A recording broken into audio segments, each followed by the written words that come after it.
Kids story corner.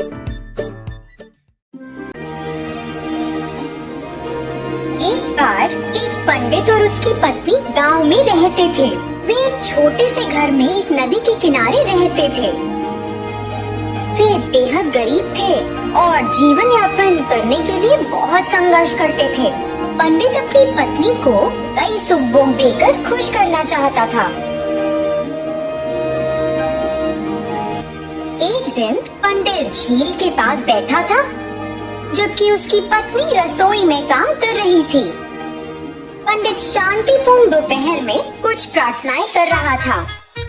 जब उसने अपनी आंखें खोली तो देखा कि झील पर एक सुंदर सुनहरा हंस उसकी ओर आ रहा है। हंस के पास कई चमकीले सुनहरे पंख थे जो बहुत सुंदर थे। हंस नदी के किनारे चला गया और पंडित का अभिवादन किया। हे पंडित, मैंने देखा है कि तुम और तुम्हारी पत्नी बहुत कठिन जीवन जीते हो। मैं आप जैसे अच्छे लोगों की मदद करना चाहता हूँ। तुम बहुत दयालु हो मेरे दोस्त। भगवान ने मेरी प्रार्थना सुन ली। तुम्हारे पंख कितने सुंदर हैं। क्या वे असली सोने से बने हैं? जी, ये असली सोने के हैं। मैं आपको एक एक करके अपने सुनहरे पंख देकर मदद करना चाहता हूँ और आप उन्हें बेच सकते हैं। इसके जरिए जुटाए गए पैसों से आप लोग आसानी से आराम से रह सकते हैं।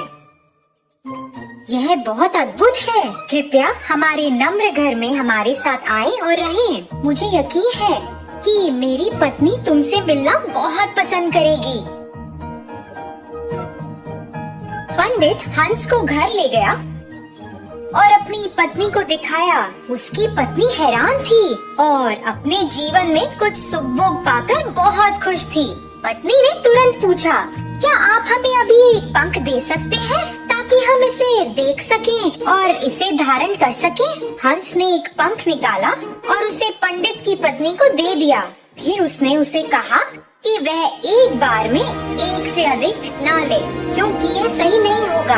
हंस पंडित और उसकी पत्नी के साथ रहने लगा। हर दिन उसने उन्हें एक पंख दिया और इस परेशानी के समय में बहुत मदद की। हंस चारों ओर उड़ता और उसे ऐसे देखना तो एक हंसी नजारा था। पंडित और उसकी पत्नी बहुत खुश थे और उन्होंने पैसे के लिए पंख बेचना शुरू कर दिया था। एक सुनहरे पंख ने उन्हें पर्याप्त पैसा दिया। पंडित अक्सर अपनी पत्नी को याद दिलाता था कि वे इस उपहार को पाकर बहुत भाग्यशाली हैं और उन्हें इसका दुरुपयोग कभी नहीं करना चाहिए।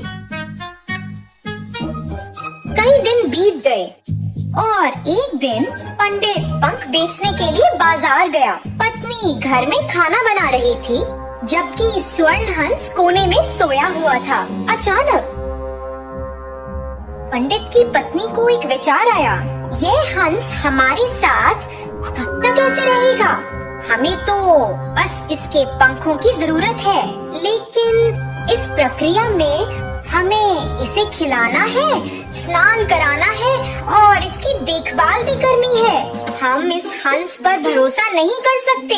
ये तो यहाँ से दूर जा भी सकता है और फिर कभी वापस नहीं आया तो हम फिर से गरीब हो जाएंगे। यदि मैं सभी पंख ले लूं तो क्या बुरा होगा?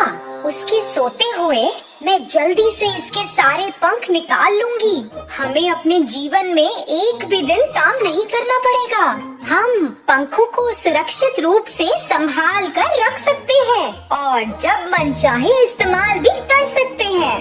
पत्नी धीरे धीरे हंस के पास गई और उसे पकड़ लिया। हंस भयभीत हो गया। पत्नी पंख खींचने की कोशिश करने लगी और हंस खुद को मुक्त करने के लिए संघर्ष करने लगा। मुझे तुम्हारी हालत की परवाह नहीं है। मैं तुम्हारे सभी पंख मिलने तक का इंतजार नहीं कर सकती। अरे तुम ऐसा क्यों कर रही हो, मूर्ख औरत? मैं तुम्हारी और तुम्हारे परिवार की मदद करने की कोशिश कर रहा था। तुम एक लालची महिला हो और तुम जीवन के सुख भोग के लायक नहीं हो। क्योंकि तुम उनका दुरुपयोग करोगी। तुम्हारे पति तो तुम्हारे लिए सबसे अच्छा चाहते थे, लेकिन अब तुम अपना अवसर खो चुकी हो। मेरी इच्छा के अनुसार मैं तुमको स्वर्ण पंख देता रहा। अब मुझे लगता है कि तुम्हारी मदद करने की कोई आवश्यकता नहीं है। अब मेरे पंख तुम्हारे लिए बस एक पक्षी के पंख से ज्यादा कुछ भी नहीं है। मैं इस जगह से जा रहा हूँ और कभी वापस नहीं आऊंगा। हंस ने वहाँ से निकलने के लिए संघर्ष किया और फिर उसने पंडित की पत्नी को जोर से चोंच मारा और खिड़की से बाहर उड़ गया। पंडित बस घर में घुसा ही था जब उसने हंस को उड़ते देखा। तुमने हंस के साथ क्या किया? जी, मुझे इसके सारे पंख चाहिए थे और यह मुझे लेने नहीं दे रहा था। मैंने तुम्हें उन्हें नहीं लेने के लिए कितनी बार कहा था। तुमने सब कुछ बर्बाद कर दिया है और अब हम बाकी के जीवन जीने के लिए फिर से गरीब होंगे। तो बच्चों, इस कहानी से हमें क्या सीख मिली? अतिरिक्त लालच से कुछ भी हासिल नहीं होता। धन्यवाद।